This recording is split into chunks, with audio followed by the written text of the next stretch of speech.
모세는 하나님의 섭리 가운데에서 인도함을 받아 애굽 공주의 아들로서 자라나게 되었습니다. 그렇게 자라난 지 대략 40여 년의 세월이 흘러 모세는 애굽 궁 안에서 40년 동안 애굽의 어떤 문화를 배우고 애굽의 아주 훌륭한 그런 교육 속에서 자라날 수 있었습니다. 그 탁월한 학問과 지혜를 배울 수 있게 되었죠. 이 40여 년 동안 모세는 어떠한 정체성을 갖고 자랄 수 있었을까요? 외모는 히브리 민족입니다. 이스라엘 백성입니다. 그러나 그는 애굽 사람으로 자라났습니다. 40년이면 사실 거의 한 세대입니다. 이 기간 동안 모세는 사실 젖을 땐 후부터는 애굽 중심부 안에서 애굽의 문화 속에서 자라나야만 했었습니다. 그런데도 오늘 성경을 보면 모세는 자신이 유대인이라고 하는 이스라엘 히브리 사람이라고 하는 정체성을 분명하게 갖고 있었던 것으로 보여집니다. 당시 애굽의 입장에서는 이스라엘은 노예입니다. 속국입니다. 비참하게 노동에 시달리고 그러면서 짐승처럼 살아가고 있는 백성일 뿐입니다. 그 모습을 모세도 보면서 성장했을 겁니다. 고통받는 것, 압제받는 것, 짐승처럼 취급받는 것.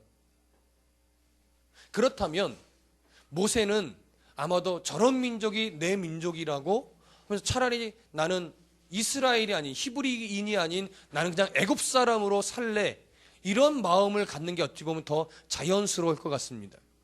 우리나라 일제시대를 배경으로 한 뭐 드라마나 어떠한 그 영화나 이런 걸 봐도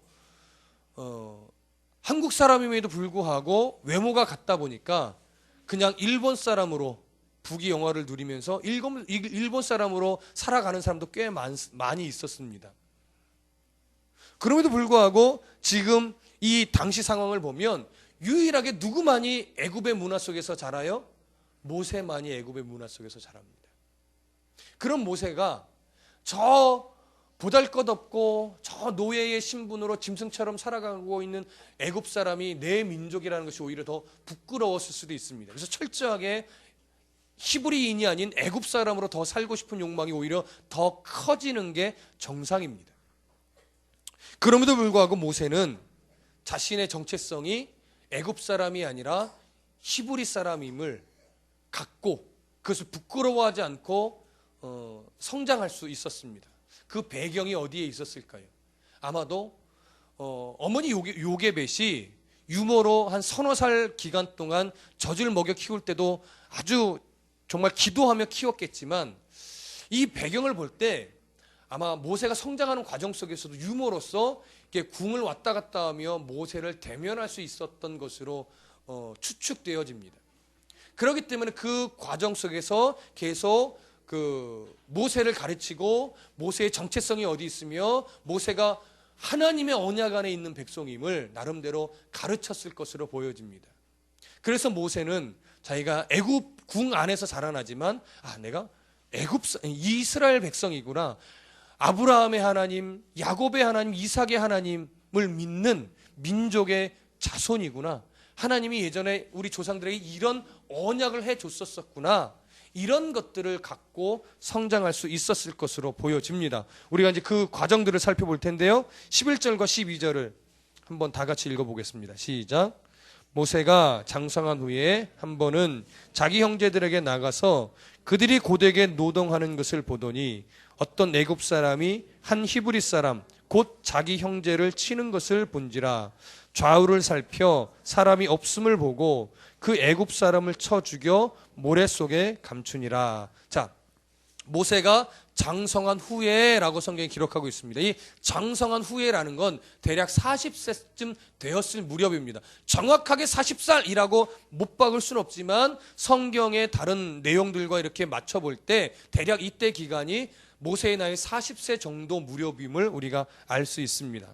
그때 모세가 한 번은 자기 형제들에게 나갔습니다. 물론 그 이전에 뭐 애국궁 밖을 전혀 나간 적이 없다라는 것은 아닙니다. 그러나 오늘 여기서 한 번은 자기 형제들에게 나가서라고 하는 표현은요, 어떤 느낌이냐면 우리 형제들이 지금 어떠한 모습일까, 이런 이제 마음의 그런 궁금증이 생겨난 겁니다. 그것을 여러분 사도행전에서는 이렇게 기록합니다. 사도행전 7장 22절부터 24절 한번 찾아보시죠. 사도행전 7장 22절에서부터 24절. 사도행전 7장 22절에서부터 24절까지 우리 한 목소리로 함께 읽어보겠습니다. 사도행전 7장 22절에서부터 24절. 찾으신 분들만 함께 읽습니다. 시작. 모세가 애굽 사람의 모든 지혜를 배워 그의 말과 하는 일들이 능하더라. 나이가 40이 되매 그 형제 이스라엘 자손을 돌볼 생각이 나더니 한 사람이 원통한 일 당함을 보고 보호하여 압제받는 자를 위하여 원수를 갚아 애굽 사람을 쳐 죽이니라. 모세가 대략 40세쯤 됐을 때에 모세의 마음에 어떠한 마음이 들었냐면, 우리 형제들을 돌봐야 되겠다. 이 돌봐야 되겠다는 것은 뭐냐면, 이제 나 정도의 위치가 됐으면, 그러니까 애굽궁의 공주의 아들로 40세 정도 자라났으면 이제 애굽의 문화를 익힐 정도가 아니라 어떠한 그 권세를 행할 수 있는 위치까지 되었다라고 하는 거예요. 예, 권세를 부릴 수 있는 그 정도 수준에 되었기 때문에 이제 우리 형제를 좀 내가 돌볼 수 있겠다, 이 정도 위치면, 이런 마음이 들게 된 거예요. 예. 그래서 그 마음을 가지고 의도를 가지고 이제 밖에 나가본 거예요. 나가봤더니 자기 형제들이 심한 노동에 시달리고 있고 애국 관리로부터 한 사람이 억울하게 매를 맞는 장면을 보게 된 거죠. 그래서 오늘 출애굽기에서도 성경이 뭐라고 기록하냐면, 자기 형제들에게 나아가서 그들이 고되게 노동하는 것을 보더니 어떤 애굽 사람이 한 히브리 사람, 곧 어때요? 자기 형제라고 표현해요. 그러니까 얼마나 모세가 히브리인이라는 정체성을 놓치지 않았었던지, 다르게 표현하면 그 40년 동안 애굽화되지 않았었던지, 하나님의 보호하심이죠. 그렇죠? 하나님의 은혜로 말미암아 히브리 사람임을 놓치지 않아서 자기 형제를 이렇게 표현하는 거예요. 자기 형제를 치는 것을 본지라. 예. 그래서 화가 났죠. 분을 참지 못했어요. 그래서 좌우를 살펴 사람이 없음을 보고 그 애굽 사람을 쳐 죽여 모래 속에 감췄던 겁니다. 이것이 바로 애굽 공주의 아들로서 자라나 권세를 부릴 수 있지만, 애굽 사람인 척하고 히브리 사람이라는 거 그냥 감추고 애굽 사람처럼 그냥 그렇게 그 권세를 누리고 부귀영화를 즐기며 그냥 살 수도 있었지만, 하나님의 은혜로 구별되이 자라난 모세는 히브리 사람임을 잊지 않고 나가 히브리 형제들을 돌보겠다는 마음으로 나가서 억울하게 매맞는 형제들을 대신하여 복수를 해준 거예요. 그래서 이 애굽 관리를 죽이고 모래 속에 감추었죠. 이것이 바로 모세의 마음이었습니다. 이 정도 되면 이제 모세가 얼마나 사실 마음 한쪽에서는 기쁘지 않았겠습니까? 야, 내가 형제를 도왔다 이거예요. 내가 형제를 도왔다. 형제들이 자기를 도운 나를 이제 좀 기쁘게 인정해 주겠지, 받아주겠지, 이런 마음이 분명히 있었을 거예요. 그래서 뭔가 그런 뿌듯한 마음을 가지고 또 다음날 형제들에게 나아갑니다. 13절부터 15절을 함께 읽습니다. 시작. 이튿날 다시 나가니 두 히브리 사람이 서로 싸우는지라. 그 잘못한 사람에게 이르되 네가 어찌하여 동포를 치느냐 하매, 그가 이르되 누가 너를 우리를 다스리는 자와 재판관으로 삼았느냐? 네가 애굽 사람을 죽인 것처럼 나도 죽이려느냐? 모세가 두려워하여 이르되 일이 탈로 되었도다. 바로가 이 일을 듣고 모세를 죽이고자 하여 찾는지라. 모세가 바로의 낯을 피하여 미디안 땅에 머물며 하루는 우물 곁에 앉았더라. 자, 보세요. 자기는 뿌듯함을 가지고 형제를 도왔다, 그리고 또 도와야지, 이런 아주 사실은 순수한 마음이에요. 그 마음 갖고 다음날 또 나갔는데 형제들끼리 싸우는 것을 본 거예요. 그래서 모세는 이해할 수 없었어요. 그래서 그 싸우던 자 중에 한 사람에게 왜 동포를 치느냐 그랬더니, 그 동포가 자기를 도왔던 우리 형제들을 도왔던 모세에게 죄송합니다, 이러이러해서 싸웠습니다, 이렇게 긍정적으로 반응했던 것이 아니라, 우리가 언제 너를 다스리는 자로 세웠느냐? 우리가 언제 너를 재판관으로 삼은 적이 있느냐? 왜 우리를 재판하려고 들고 다스리려고 드느냐?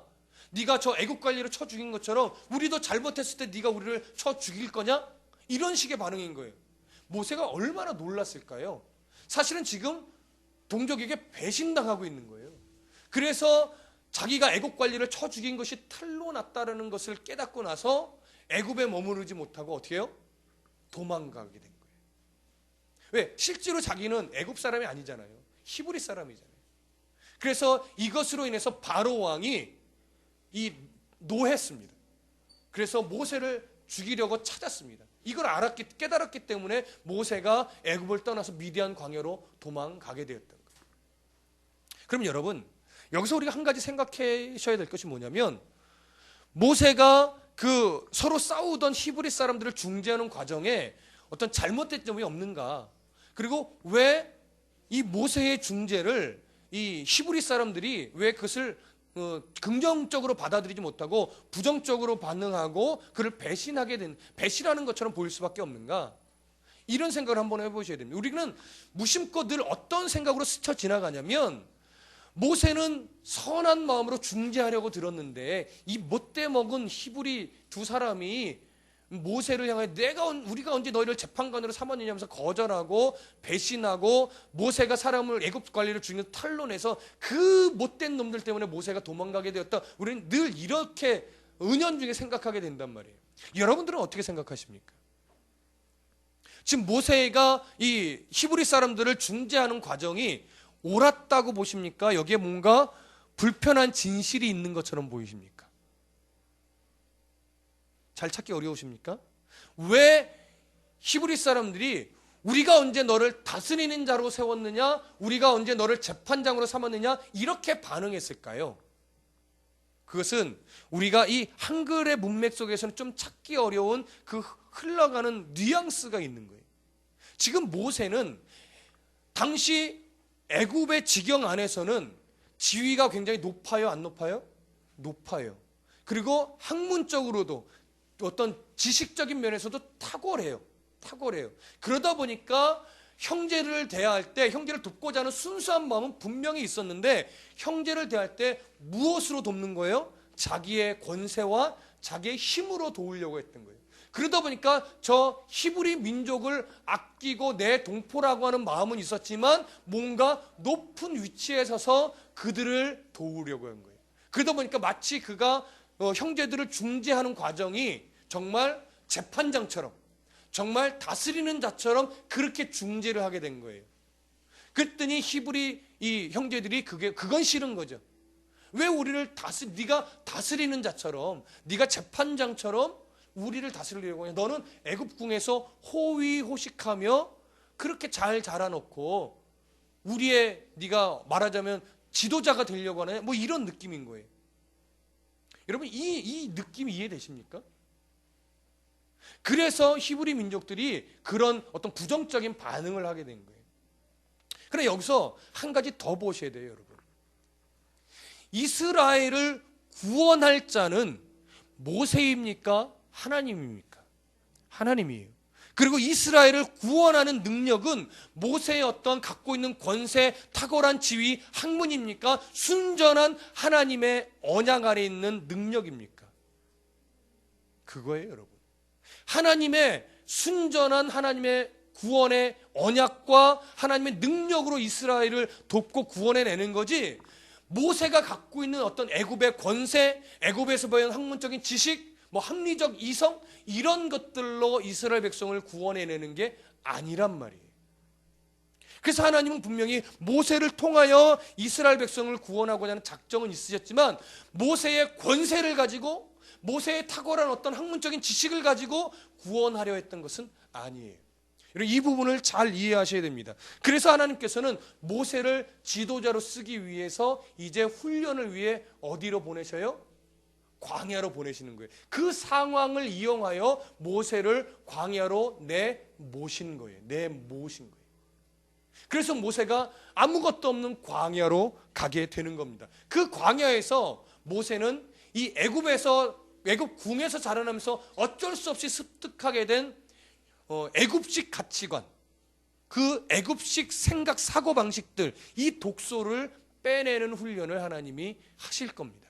그렇게 해서 애굽에서 갖게 된 이런 애굽 학문적이고 애굽의 가치관스러운 독소들을 다 빼고 난 이후에 하나님은 모세를 애굽에서 이스라엘 백성을 탈출시키는, 출애굽시키는 그러한 지도자로 하나님이 쓰실 겁니다. 여러분, 이것이 바로 하나님의 작정하심이고 하나님이 성도를 쓰시는 방법이에요. 세상의 가치관의 독소를 빼내십니다. 하나님의 사람으로 살아간다는 것, 하나님의 뜻을 이루며 산다라는 것, 그리고 하나님의 사명자로 살아간다는 것은 바로 이처럼 내 재능과 내 열심을 가지고 뭔가 업적을 내는 싸움을 하는 것이 절대 아님을 기억하십시오. 하나님께서 원하시는 모습으로 다듬어지면서 세상의 잘못된 가치관으로 물들어 있는 내 속사람의 독소를 말씀으로 빼내는 싸움을 하시는 게 신앙인으로 살아가는 거예요. 그렇게 빼내어지면서 하나님 손에 철저하게 붙들려서 쓰임받는 게 바로 사명자의 길인 거예요. 하나님의 사람으로 살아가는 것이고 그것이 하나님의 뜻을 이루는 삶인 겁니다. 그렇게 하나님 말씀 안에서 다듬어지고 있다라고 하는 사실을 내가 아는 것, 내가 느끼는 것, 깨닫는 것, 이것이 복이에요. 여러분, 이것을 깨달을 수 있는 신앙의 수준에 이르셔야 됩니다. 근데 아직 이 당시 모세는 동포를 향한 순수한 마음은 있었지만 아직 혈기왕성한 신앙, 자기가 갖고 있는 뭔가 그걸 가지고 뭔가를 해보려고 하는 혈기적인 신앙의 수준이었단 말이에요. 그 수준을 가지고서는 하나님이 정말 원하시는 뜻을 이룰 수는 없어요. 여러분, 재능이 있으십니까? 뭔가 탁월한, 여러분들만이 갖고 있는 뭔가 탁월함이 있으십니까? 그걸로 교회에 어떤 도움은 조금 끼칠 수 있습니다. 그러나 그것으로 교회에 원하시는 하나님의 뜻을 이루는 것은 아닙니다, 여러분. 내가 갖고 있는 재능, 내 잘남, 이런 것들이 철저하게 빠지셔야 돼요. 그리고 나서 하나님 손에 붙들려서 하나님이 여러분들 안에 있는 어떤 탁월한 무엇인가를, 또 탁월하지 않아도 여러분들의 순수한 마음들이 하나님 손에 붙들려 하나님이 사용하시는 것, 그걸 깨달을 때 우리가 하나님의 사람으로, 하나님의 뜻을 이루는 자로, 하나님의 사명자로 살아갈 수 있는 겁니다. 내가 갖고 있는 어떤 재능을 내가 쓰는 것이 아니라 나는 아무것도 할 수 없는데 하나님이 내게 주신 재능이 하나님 손에 붙잡혀서 하나님이 그 재능을 사용해 주시는 그 단계까지 들어가야 돼요. 그걸 어떻게 알 수 있어요? 라고 물을 수 있잖아요. 저도 잘 몰라요. 그러나 본인은 알아줘요. 어떻게 대략 점검할 수 있습니까? 그것이 내 잘남으로 여겨지면, 그것이 내 자랑거리처럼 여겨지면 하나님 손에 붙들린 것이 아니라 내가 하는 겁니다. 그러나 그 재능이 쓰여지고 내가 뭔가 하나님 앞에 내가 갖고 있는 무엇인가를 쓸 때 그것이 내 잘나서 한다라는 마음이 아니라 정말 하나님, 이 보잘것없는 이것을, 이 재능을 하나님 붙잡아 써주시니 감사합니다라고 하는 겸손으로 발휘되어지면 그것은 거의 90% 이상 하나님이 쓰시는 게 옳습니다. 그래서 여러분, 그래서 제가 어떤 하나님 앞에 엎드려짐 없이, 말씀에 대한 깨어짐 없이, 예배 회복 없이 봉사가 우선시 되면 안 된다고 그래서 말씀을 드리는 거예요. 그렇게 그거 없이 예배 회복됨 없이 하나님 말씀으로 철저하게 깨어지고 다듬어짐 없이 헌신하고 봉사하면 그 헌신은 하나님 손에 붙들린 헌신이 아니라 내 능력, 내 힘 가지고 하는 봉사의 헌신이 돼요. 그것은 한계가 있고 그것은 그 끝은 항상 불평과 불만이 나올 수밖에 없어요. 그래서 여러분 입술에서 언젠가 교회에 무엇인가를 하면서 뭔가 왠지 입술에 불평이 나오려고 하는 마음이 생긴다. 그럼 빨리 그걸 멈추실 때예요. 왜? 그건 내 힘으로 하는 때이기 때문에. 이해되십니까? 내 힘으로 하시면 안 돼요. 그 독소, 내 힘으로 뭔가를 해보려는 그 독소가 빨리 말씀 안에서 빼어내지고 회복되어져야 돼요. 지금 그 광야 학교에 지금 모세가 입학한 거예요. 그 모세가. 자, 출애굽기 2장 16절부터 22절의 내용을 한번 우리가 함께 쭉 빨리 읽어보겠습니다. 16절부터 22절 시작. 미디안 제사장에게 7딸이 있었더니 그들이 와서 물을 길어 구유에 채우고 그들의 아버지의 양떼에게 먹이려 하는데 목자들이 와서 그들을 쫓는지라. 모세가 일어나 그들을 도와 그 양떼에게 먹이니라. 그들이 그들의 아버지 루엘에게 아버지가 이르되 너희가 오늘은 어찌하여 이같이 속히 돌아오느냐. 그들이 이르되 한 애굽 사람이 우리를 목자들의 손에서 건져내고 우리를 위하여 물을 길어 양떼에게 먹였나이다. 아버지가 딸들에게 이르되 그 사람이 어디 있느냐? 너희가 어찌하여 그 사람을 버려두고 왔느냐? 그를 청하여 음식을 대접하라 하셨더라. 모세가 그와 동거하기를 기뻐하며 그가 그의 딸 십보라를 모세에게 주었더니 그가 아들을 낳음에 모세가 그의 이름을 게르솜이라 하여 이르되 내가 타국에서 나그네가 되었음이라 하였더라. 자, 이렇게 모세는 미디안의 한 우물가에서 잠시 쉬게 됐고 거기서 7명의 그 양떼를 치는 여인들을 만나게 됐습니다. 자매들이죠. 그런데 그들을 무시하고 공격하는 다른 목자들의 손에서 모세가 구해줬어요. 그래서 감사합니다 하고 이 여인들이 자기 아버지한테 갔더니 예전 같으면 그들과 실갱이 하느라고 좀 양떼들 물 먹이는데 오래 걸렸을 텐데 어떻게 오늘 이렇게 빨리 왔어? 그랬더니 누군가가 우리를 도와줘서 우리가 빨리 물을 먹이고 올 수 있었습니다. 그랬더니 이 아버지가 뭐라고 말하냐면 왜 그런 사람을 집으로 모셔서 감사의 표현을 해야지 그냥 거기다 놔두고 그냥 빨리 가서 모셔오너라 이렇게 된 거예요. 그래서 모셔와서 모세가 이제 이 가정에 와서 이런저런 얘기도 하고 내가 이런데 이렇게 돼서 이런 사정으로 이렇게 여기까지 오게 됐습니다. 이런 대화를 나누면서 아마 성경에는 표현되어 있지 않지만 이드로가 여기 이제 르우엘이라고 표현되어 있는데 이 사람이 그럼 우리 집에서 좀 머물겠소? 그랬더니 모세가 거기서 머물기를 즐거워했던 거예요. 그 사실은 머물기를 좋아하면서 그 눈에 사실은 누가 싹 들어와 있었어요? 십보라라고 하는 이 여인이 눈에 싹 들어와 있었죠. 그러면서 모세의 그 장인이 모세가 십보라를 좋아하는 걸 알고 내어주게 된 거예요. 그래서 결혼을 시키고 그 안에서 이제 같이 살며 같이 양떼를 치며 그렇게 살아가게 되었던 겁니다. 그러면서 아들을 낳아 이름을 게르솜이라고 졌고 그 게르솜이라는 이름은 나그네가 되었다. 그러니까 얼마나 외롭습니까? 애굽을 떠나서 고향을 떠나고 또 형제들을 다 떠나서 홀로 광야에 내몰려져서 정말 의지할 것 아무것도 없는 아주 빈털터리의 신세가 된 거예요.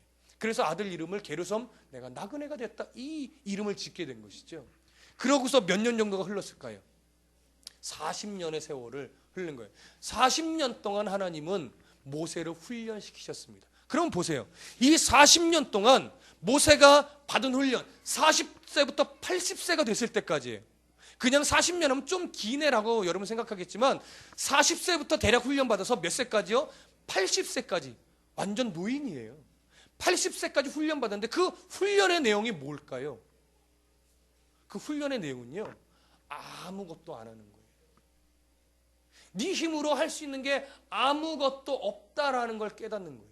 네가 얼마나 보잘것없는 존재인지를 깨달으라는 거예요. 애굽에서의 학문, 광야에 나와봐라. 그 학문이 내게 뭐 필요가 있더냐? 공주의 아들이 되었다라고, 입양되어서 애굽 공주의 아들이었다라고 하는 신분, 위치, 그게 광야에서 무슨 쓸모가 있더냐? 라고 하면서 정말 하나님 앞에서 내가 얼마나 보잘것없고 연약하고 하나님의 도우심 없이는 정말 외로움에 빠질 수밖에 없는 그런 존재임을 철저하게 깨달으면서 그 외로움과 그 아무것도 할 수 없는 그 자괴감 속에서 뭐가 빠져나가요? 애굽에서 배워왔던 독소들이 빠져나가는 거예요. 학문, 애굽의 가치관, 이런 것들이 다 빠져나가는 거예요. 근데 한 가지 질문을 던져보죠. 왜 40년이었을까요? 한 20년만 해서 그래도 한 60세 정도는 돼야 좀 일할 만 하잖아요. 왜 40년을 훈련시키셔서 꼭 80세 된 노인이었을 때 쓰셔야 돼요? 왜 80세였을까요? 왜 굳이 40년을 훈련시킨 걸까요? 이유는 이겁니다. 물론 다르게도 말할 수 있어요. 그러나 오늘 성경에서 저에게 하나님이 보게 하신 은혜는 뭐냐면 모세가 그 독소가 빠지는데 몇 년 걸린 거예요? 40년 걸린 거예요. 얼마나 그 교만이 빠지는 게 어려운지, 얼마나 자기가 갖고 있는 걸 놓는다는 게 힘든지 40년이나 훈련받아서야 비로소 그 독소가 거의 다 빠진 거예요. 이게 사람의 교만이라는 겁니다. 이게 모세가 아직 갖고 있던 교만이에요. 그것을 빼내는데 40년이 걸렸어요. 그러니 여러분, 다른 시각으로 보면 그래서 모세보다 여러분들이 참 귀해요. 여러분들이 어떤 사람은 저는요 교만을 내 교만할 거리가 없어요. 이런 분들 있잖아요. 참 복된 사람이에요. 네. 근데 여기 가끔 교만할 만한 요소들이 있는 사람들이 있어요. 뭐 돈이 많다거나 학벌이 뛰어나다거나 여긴 별로 없는 것 같은데 뭐 전문 직종에 있다거나 전문 직종에 있다거나 아니면 좀 잘생기고 예쁘다거나 나 빼고는 다 그런 것 같기는 한데 그런 분들 그것으로 인한 독소가 여러분 빨리 빠지셔야 돼요. 하나님 그래서 그 독소 빼내라고 여러분들을 광야로 때로는 외롭게 때로는 고난 속으로 자꾸 밀어 넣으시는 거예요. 그래서 하나님 앞에 철저하게 어떤 마음 자세가 되라고요. 나는 아무것도 할 수 없는 자입니다. 하나님의 도우심, 하나님이 나를 붙잡아 써주시지 않는 이상 나는 아무것도 할 능력이 없는 자입니다라고 하는 고백이 입술에서 정말로 정직하게 터져 나오는 그 수준이 되셔야 되는 거예요. 근데 여러분들은 모세보다 훨씬 더 빨리 하나님 앞에 복종하는 성도가 되신 거예요. 그래서 제가 볼 땐 모세보다 여러분들이 더 복된 존재예요. 그렇다고 제가 모세보다 여러분들이 더 잘났어요 감히 이렇게 말하기는 좀 어려워요. 너무나 귀하게 쓰임받은 자이기 때문에. 그렇죠? 그럼에도 불구하고 모세보다 훨씬 더 빨리 하나님의 만지심에 자신의 가치관과 생각과 이 교만을 내려놓고 계시는 분들이에요. 그래서 그런 차원에서 여러분들이 더 귀하다고 하는 겁니다. 자부심을 가지십시오. 여러분들이 더 빨리 하나님 손에 붙잡히실 겁니다. 그렇게 모세는 40년을 걸렸습니다. 그 40년 동안 훈련받는 기간 동안 애굽에서는 어떤 일이 일어났느냐? 23절부터 25절을 함께 보시죠. 시작.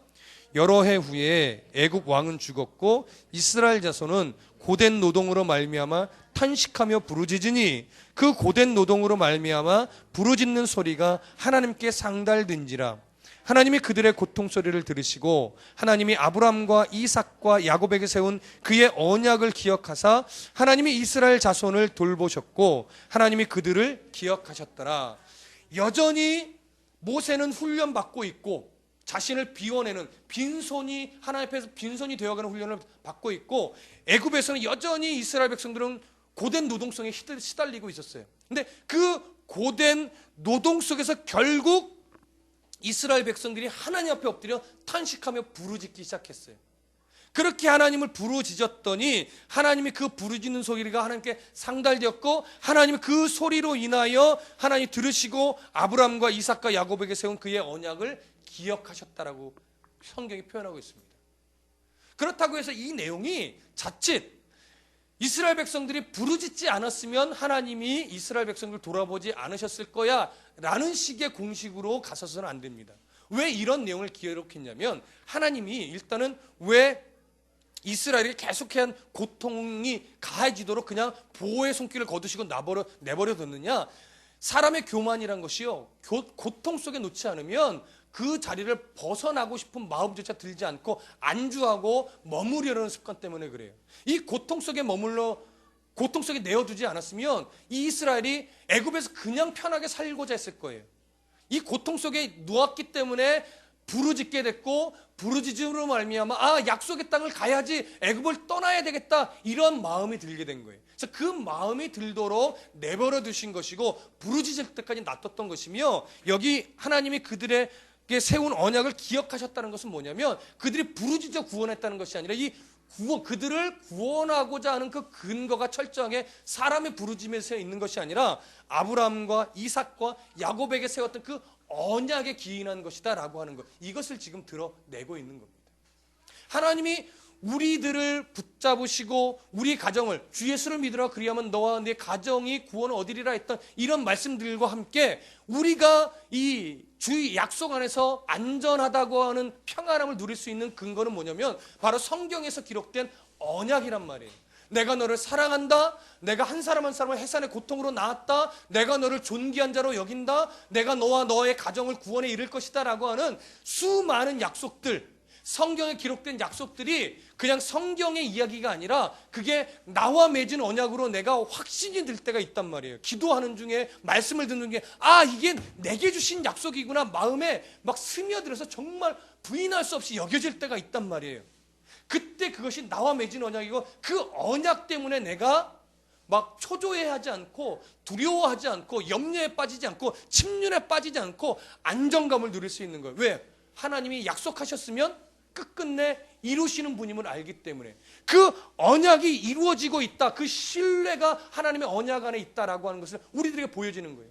그들이 노역에 있다고, 그들이 하나님을 떠났다고, 그들이 우상을 숭배했다고 하나님이 성경 약속을 자꾸 버리는 역사였다면 우리도 불안하지요.